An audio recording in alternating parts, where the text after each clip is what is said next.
So ito mga mima ko, meron akong mga avocado dito and hindi pa sila hinog. Matigas-tigas pa sila.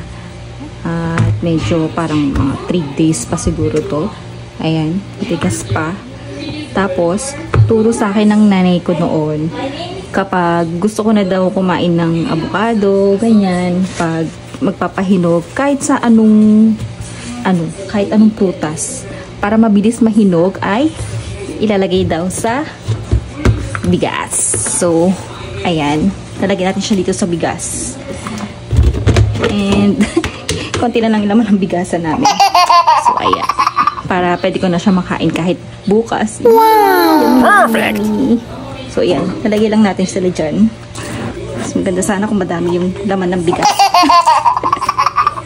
Ayan. Ayan.